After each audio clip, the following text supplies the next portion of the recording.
Welcome to Pitch in the Zone, the place where a couple of coaches gather every week, eager to help a presenter with their pitch. And today in the Pitch Zone is Will Foster. He's the CEO of Grupo AB. And as every week, we have our panel of coaches. Will has a little bit a longer pitch today, so I think we'll just dive into the pitch with Will and then take it from there. Will, welcome to the presenter zone. And whenever you are ready, the floor is yours. Thank you, my friend. I appreciate all of your time. We have got a $1 trillion market opportunity. It's the Web 3.0 capital markets. So this really is, gentlemen and ladies, a problem worth solving. Consider the network effects of a platform that has APIs for every interested party in the marketplace, not just investors, but broker dealers, operators, custodians, banks, issuers, everybody working together.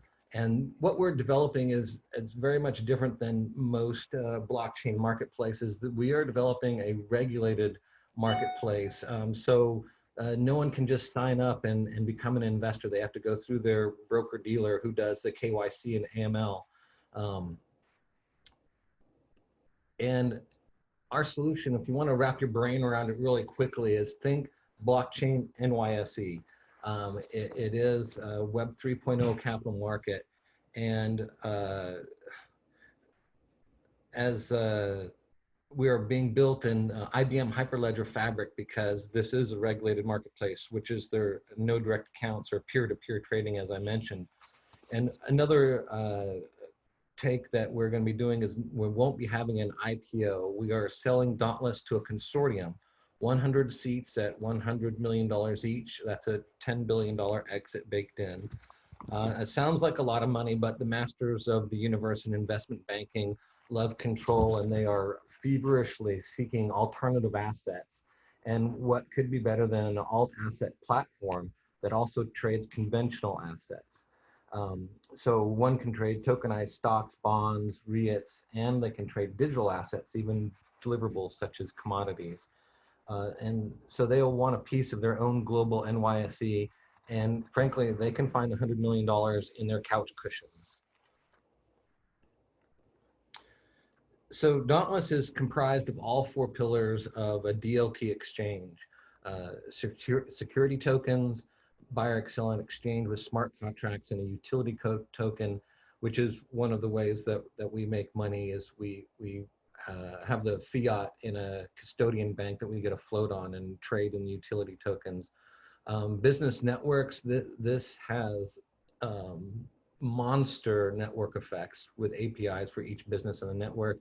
And the data being built in IBM Hyperledger Fabric is trusted, shared, and private. So the things that need to remain private are private, the things that need to be shared are shared. And because it's DLT blockchain, everything is encrypted and authenticated, so it's all trusted. After the US release, we keep going. As I mentioned before, I've got a lot of global friends, and so the regulatory outlook in Europe is actually even more favorable than the US, even though the US is a bigger market.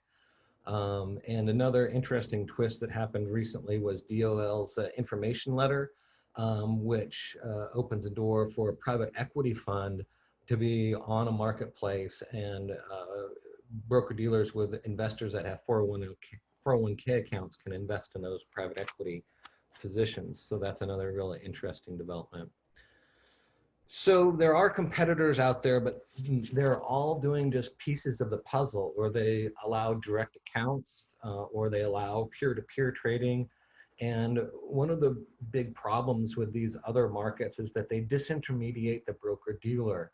And so that actually is a really important part, because they've got the investors. And so we don't want to disintermediate the broker-dealers. The only ones we disintermediate is the NYSE and the centralized markets themselves, and the high frequency traders. Because we're decentralized, the HFT folks can't have a co-located server like they do in New York. I consider it front running. I don't know why the SEC even allows it. But anyway, so that's the only people we disintermediate is NYSE and the HFTs. Um, and so here's some of the people, competitors and what they're doing. And Dauntless is different. Dauntless is our code name for our marketplace. And number one difference is network effects. They don't have all the players in the marketplace in there. It's very like two-sided. Another differentiator is that we are FIPS 140 level 4, which the others are mostly level 3. And of course, we're being built in IBM Hyperledger Fabric, which is a known, trusted, enterprise-grade DLT. Another interesting thing how we're different is that we settle our trades in the local jurisdiction currency. So if a U.S. investor is buying a Japanese asset, it'll be settled in Japan in yen, and we're using the APIs with the banks to do this function. And we're a frictionless exchange and networking platform. So that's, again, where we get our network effects. Another thing is that we have AI oracles. It's AI enhanced blockchain for data mining and auditing. We've got one of them. Let's see. So, and this is how we do the cross-border trading with a native currency. And so if you are an American investor trading in an American asset, well, obviously it's just going to be all in dollars. That's the kind of the purple line. But if an American investor going through his broker dealer is buying a Japanese asset, it's flagged in the marketplace, and a smart contract in the investor's country bank trades currency with the listed country bank for their currency to settle the trade in the listed country currency. So that way, Japanese assets in Japan will be settled in yen, and American assets in America will be settled in dollars. And we feel that that's really important because with the cryptocurrency, countries have become very protective of their own currencies, and there is even talk of currency wars coming. So in order to really make the local regulators happy, I think that's a key piece of the puzzle. And here's a diagram of our AI oracle. They're going to look at everything, and so there'll be data mining, there'll be audit capabilities, and much more.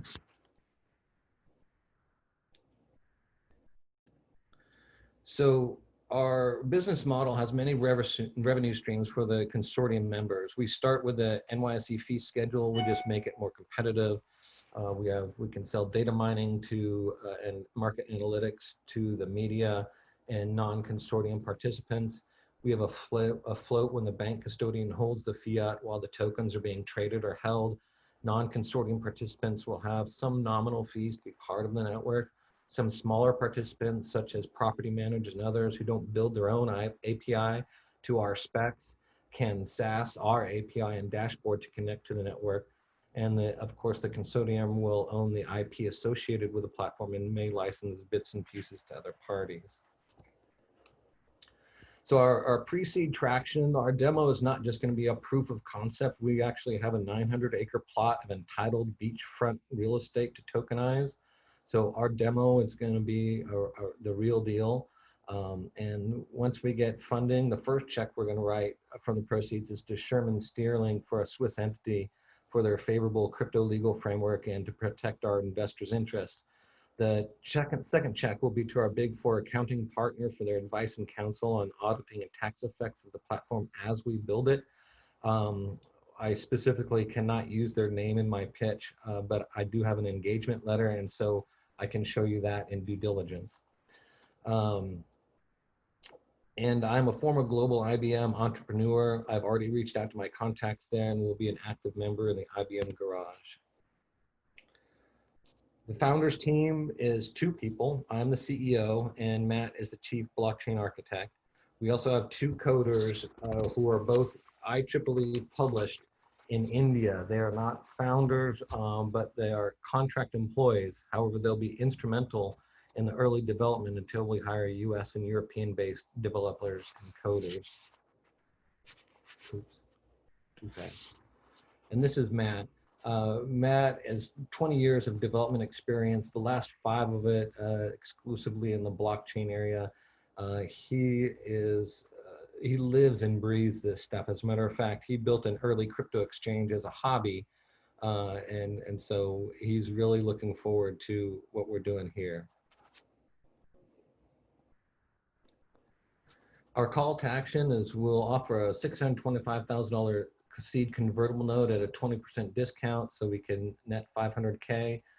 We can negotiate the valuation cap to make everybody happy. What this is going to do for us is a runway to launch our demo asset, pay lawyers, consultants, and acquire strategic partners. The big picture is that we're setting ourselves up for a $25 million Series A, $25 million B, and a $50 million C.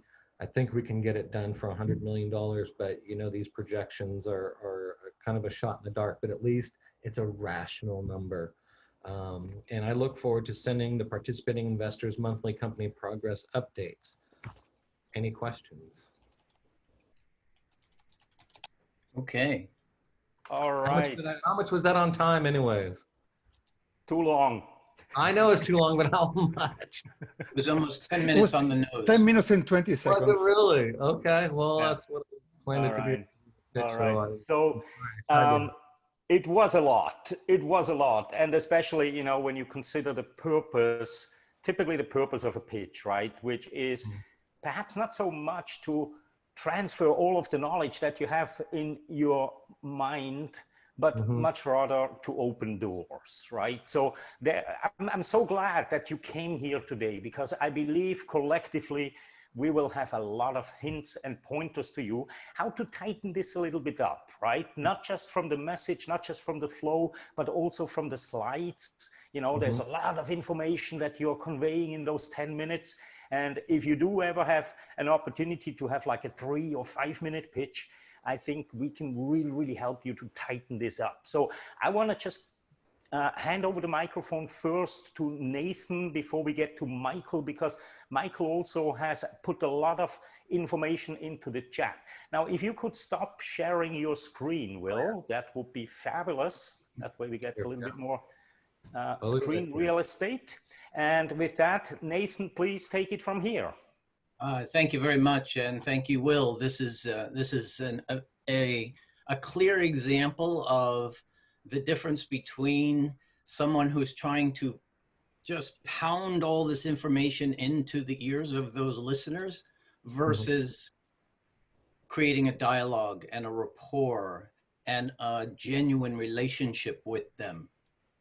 So right up front, you probably have all of the technical pieces that you need for a full 10-minute, 15-minute display of what you're doing. However, if you're going to get the attention of these investors and keep it, in my humble opinion, we need to break this down, build it back up, and include only the pieces that are persuasive, the pieces that will persuade them to give you more time, to give you those questions that you want at the end. This is not a place to just dump, give more information. Right. This is a place where you're trying to get them interested, curious, wanting to know more. And the curiosity factor is, in my opinion here, is completely missing. Okay. Meaning there were so many acronyms and so many references that you literally fried my brain. Now, I don't know what all of those are, and many investors will know what some of them are, but there was so many of them, I almost couldn't process some of the things you were saying. Right, I hear you. Which points to just too much information, just way too much. Even for a 10-minute talk, it was too much information. Okay. So I know all the other wonderful coaches on the line are going to have wonderful things to share with you, but if all you did was break this down, start building it back up with the goal in mind of turning this monologue into a dialogue quicker, it should take you less than 5 minutes, 3 to 5 minutes. And these days, investors don't have 10 minutes, 20 minutes. If you can get on the line with all your investors in the future and start by saying, Hey, Will, thank you so much for your time. I know you probably don't have a lot of it, so how about I give you a 3-minute overview of what we're doing with our marketplace, and then we can answer all your questions. And nobody will say no. Right. In fact, they'll all say thank you, Awesome. right? And then after those 3 minutes or less, you can then turn that right into a dialogue and find out exactly what's interesting or what's curious on their minds. Okay? Yes, And the sir. place I would start is perhaps take a look at Simon Sinek's Golden Circle in terms of how you can take us through why we need this, how you're going to solve this problem, and what you expect the results to be. Okay? I got that written down. Simon Sinek's Golden Circle. All right. Thank you. Thank you very much, Nathan. I think you will hear this over and over again now with the next couple of coaches. You know, it's a lot of information. And I've seen this before with people that are so in tune with what they're doing and they are such experts in their field, right? It's sometimes easy to get lost in those little, or not little, but in the details that may not be as relevant at the stage of, you know, wherever you are when you do a pitch. Michael, you had a lot of comments. Please take it from here. Which I saved those comments. Well, well, one thing I guess I'll start with this one is, if you were presenting at a financial services industry conference, your discussion, save perhaps some of the investor related things, would be spot on. This is what we do. This is how we're changing the marketplace. These are the APIs we use, leveraging the hyperfabric of You've gone through all this stuff as if you're an academic presenting to a crowd of either other academics or other people who are extremely close to the industry, who understand exactly what you're doing. Now you're helping to shape a specific portion about what you're trying to accomplish with this new thing you're doing. If you're talking about investors, even if they're extremely well-versed in this stuff, approach it like a dinner party. Where if someone asks you, what do you do? The last thing you do is that I use the IBM hyperfabric to do my blockchain development with my guys who are, doing our DFT stuff here with AI. I mean, all of a sudden, the people are going to gloss their eyes over there, take their wine and say thank you, and they're going to walk the other way because they're not going to, you've just tuned them out. Yeah. So it was very, very good though from I know you understand that the stuff, you're really deep into it, but I think you're so close to it that perhaps that part of it, I've been doing this every day and I'm already in the midst of it all, that you've forgotten that some of the people that you're talking to haven't been living this for 24/7 like you have. So, right. Stepping back to understanding, and that Golden Circle is a great, I mean, really, really good. Simon Sinek's fantastic in terms of being able to boil down this kind of information. But taking on that approach, saying, hey, this is what I've seen. I've seen this thing, the inefficiencies of the marketplace here, and I see a really great opportunity that we can really move forward with that allows us to fit ourselves in a place where maybe the New York Stock Exchange, it wouldn't be interested to be the New York Stock Exchange at this point and be able to facilitate these transactions and be able to take something off the top of every single one as a constant revenue flow across all of the things that are being exchanged globally. Boom. Okay, yeah, I'm tuned in, right? The good thing is that you've got it recorded, so you can go back and watch it. But those are the kind of things that you want to look at is say, as we're doing this, think of your audience, because I don't think you understood necessarily the audience you're talking to. Because if we were all a panel of investors that you've met for the first time, and we all have our checkbook ready to go and say, okay, is this guy, am I going to give him 10 million bucks and are we going to be $2 million? I don't even know what his ask is at this point, but I'm going to write a check. I wouldn't even know at the end of the day here if I'd be interested in that. I saw the $100 million buy-in for the people you're going to do and a $10 billion exit. Okay, I see some financials in there. I still don't know how you make money. I still don't know how your cash flow is going to work. You told me a little bit about where the money is going to go to, et cetera. But at the end of the day, I'm still not sure, even if I put money into this thing, beyond the buying some Swiss entity registration and paying off a lawyer somewhere, what I'm getting as an investor through this stuff other than your ideas. So anyway, that's I go with that. Like you said before, start with that audience first and really make the assumption that they don't know exactly what you're talking about and kind of wade your way into it, because that due diligence that's going to come afterwards when they start going, well, tell me about the DFT transactions and how the blockchain infection, and then they're going to say, then you're like, okay, I can talk to you one-on-one at that level. but wait till they invite you into that level to asking those kind of questions, because they may never get there, or they may get there quickly depending on their level of expertise. Okay, awesome. Thank you, Michael. And I saw Scotty nodding in approval to a couple of issues that you raised. So please, Scotty, take it from here. You're muted. The saying of this year, right? You're on mute. Sorry, everybody. It's early, no sweat. Well, it's a really interesting idea. And I started out in the brokerage business many years ago. Okay, so you know what I'm talking about. I do, but I could not articulate what I just heard. Okay. So to these other comments, and again, you are the expert, which is very clear, but this felt like a meeting that you might be meeting with somebody for the fourth time to seal the deal, rather than the introductory meeting. And Michael, put a lot of good notes and articulated many of the things I was thinking, and I agree with Michael's assessment. But you've got to be able to synthesize it so you can spoon feed the data to people. And the venture capitalists typically, angel investors might be able to make a decision on the spot. Right. Unlikely they would write you a check right now. And as you go down the line, people have to be able to tell your story. So if my investment committee meeting is on Mondays and I'm meeting you Monday night, I have to remember what I've heard about your company and pitch it pitch it to my board, or pitch it to my investment committee a week later. Right. So how can I do that? I mean, if I were to try to do it right now, it might be, there's a problem with the current financial market system.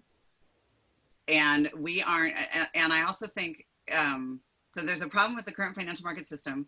We've found a way to use the blockchain to make it more efficient, especially with international transactions. Using the blockchain, and there's a $1 trillion market, or I can't remember the number that, No, the X great. market. I can't wrap my head around it, and I'm familiar with the industry, and the lingo was too much for me, maybe because I haven't been in it, for a while. And also, it was fairly monotone, just from the play and language, and getting to Nathan's comments. It didn't feel like a conversation or a welcoming opportunity. It sounded a little bit more like a lecture. And then the other thing I might add is that, and I don't know how this is sort of percolating through the world right now, but when COVID-19 first hit, I sat in on a Sutarja Center talk, and one of the things we were talking about is nobody wants big change right now. Like, disruption is kind of a negative thing because there's so much change. Solving problems is the opportunity. So maybe rather than saying we're going to disenfranchise this group, maybe we're saying there's some problems with the New York Stock Exchange and these forgotten what the other entities were that you said that you'd be disrupting. But there are problems with the current system, and we've got the solution away from it that might even be there someday. But I just couldn't grab it all. I mean, I know you know what you're talking about, which came through beautifully. But I think being able to boil it down to something that I could tell my husband or my sons about, I heard this pitch, it was really interesting. And that is really awesome advice. Simplify it so that they can tell the story. I think that's really cuts to the heart of the matter. And the kind of interesting part is that my deck was much more simple last week. And these VC who in London who are blockchain investors, that's what they do. They said, dude, you don't have enough detail in your deck. Put more detail in it, more detail. And so that's what I did when I changed it, is I increased that detail level. But I totally hear what you all are saying, that many investors aren't going to be blockchain only investors, and that are very familiar with this and want this stuff. So I'm going to take it to heart, and I'm going to make a 3-minute deck that is super simple with just a few slides to get that conversation going and to make it more personal. And another comment earlier was the curiosity factor. That's another brilliant comment, because they have to want to ask a question. And so anyways, go on. I just wanted to share with you that. Yeah, and when you think about the pitch deck, right? What we saw right now is a handout deck. So in your situation, what I really would recommend is to have 2 decks. Yes, one is your presentation deck, right? That is simple, to the point, very few words on it, because remember that whenever people read something on your slide, you lose their attention for a brief moment. They're listening to themselves reading it. And so what I saw was a very, very good handout deck. Now, we don't have too much time left, about 5 minutes. Kai, have you noticed anything that we haven't covered yet? Actually, we had a one-on-one with Will from Founder Focus. I think it's improved last time. Just one thing, if you're looking for seed money, then because your pitch is more like showing A series already, so it's kind of like confusing. But I want to save the time for other people. All right, so let me hand it over to Liederman. Liederman, you're sitting there totally relaxed. What have you seen and noticed in this pitch? So, Will, you are an expert. You know your area. You know what you're doing. Investors are not looking just to see you as an expert. Are you the guy that can pull this off? Do you really understand your industry? Can you really relate your message? I was just like you not long ago. My area is healthcare. I know healthcare. I would put absolutely everything healthcare in my slides until I realized that wasn't working. Because we want to, we focus on our experience, our knowledge, but that's not necessarily what this pitch is for, right? As they have said before, the fourth conversation, you can talk about those things. So that is what I would say. The one comment, there was a point where you said, I don't know why they allow something. Yes. If I'm an investor, that's a red flag to me. And it happened to me it happens in healthcare, is because if we are experts, if you're showing me that you're an expert and there's something you don't know, the details, the devils are in the details. And if there is something that is happening in the industry, that it's being allowed to happen, and you really don't know why, then that is a red flag to me. So that's all I have to say. Okay. Thank you very much, Liederman. And this actually gets us to the end of our 30 minutes today. So we still have a couple of people on the call that didn't get a chance to provide feedback. However, I think that you really, really, really got the gist of what we believe you can improve, Will. So here is what I recommend. Come back. Come back in a couple of weeks and we do another session.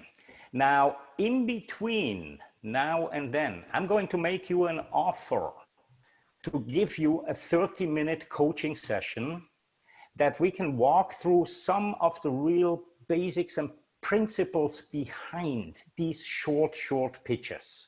So I'll take that offline. I'll send you an email with a link to my calendar. You can hop on there. We spend 30 minutes, and then I would love you to come back, because that is also for us always very valuable to see, how has a pitch improved based on the feedback that you have received here. Does that sound okay with you? That sounds awesome, and I appreciate your time and the opportunity to come back. My real pleasure, my real pleasure. So thank you for taking the floor today, Will. Truly appreciate it. We'll take it offline to find a time for our session, and then we'll put you back onto the calendar maybe in 3 or 4 weeks. And I am absolutely convinced that we will see a huge difference in the approach. Yes, you will. I take things to heart, and what you all said collectively made a lot of sense. Wonderful, and that's the spirit. So with that, thanks everybody who has been on the call, our presenter, our coaches who are here every single week. And do remember, Will, before you leave the call, grab the chat, because Michael is has still put in some additional feedback after his feedback to you. So grab all of that chat there as well. And with that, see you everybody next week again, where we, I believe, have a repeat presenter. I think it's Hai, right? All Yes. right. So next week, Hai will take the floor. And I do also invite you, Will, to come back and take that side of the table, because there is a lot of learning, and I can't wait to see Hai's pitch after we set the benchmark a couple of weeks ago. And with that, enjoy a wonderful day today, wherever you are in the world. See you next week. Friends. Thank you. Bye-bye. Bye-bye. Bye, everyone. Bye.